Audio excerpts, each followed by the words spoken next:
Tonight, a story that hits close to home. Sports anchor Robyn Hearn joining us now to tell us about her grandfather, who just recently passed away, sadly, but quite the legend in the rodeo world. My goodness. Yeah, that's right, Darren. My grandpa Cleo founded the Cowboys of Color Rodeo, paving the way for cowboys from different walks of life.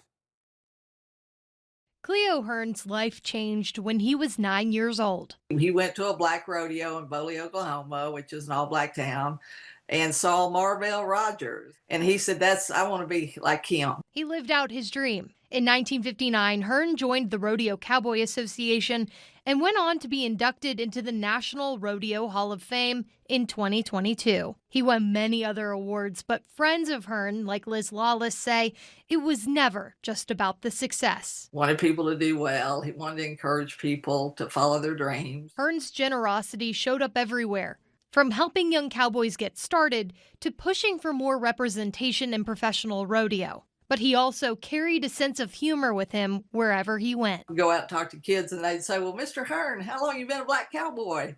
And he'd say, well, I've been black all my life, but I've been a cowboy since I was about 9. Even when rodeos turned him away due to discrimination, Hearn didn't stop. He kept competing and eventually became known across the country. He had lots of times where they wouldn't let him ride, but they made the mistake of posting the times, and he had better times. Hearn later produced rodeos himself, opening doors for countless young riders, including his 4 sons. He never stopped encouraging others to follow their path, the same way he followed his.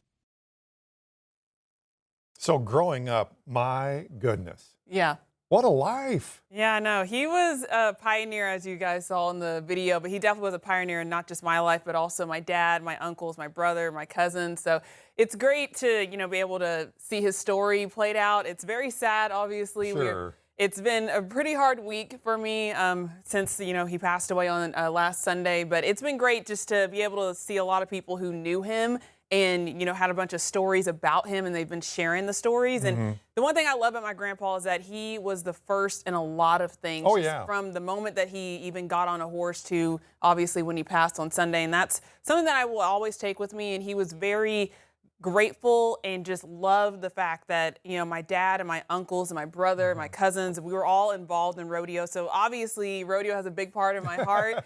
And so that's why, going out to rodeo the Ozarks and also down to Fort Smith, it just means a lot to me because it's a piece of him that I will always have and I will always cherish. Talk about setting the foundation and opening doors for a lot of people. Yeah. That was your grandpa. Yeah. No doubt about that. Exactly. Because of him. Thank you so much for doing that. No, That's an awesome No, that was such an amazing story, and I'm just happy that it was able to be told. Yeah, exactly. All right, Robyn, thanks. We'll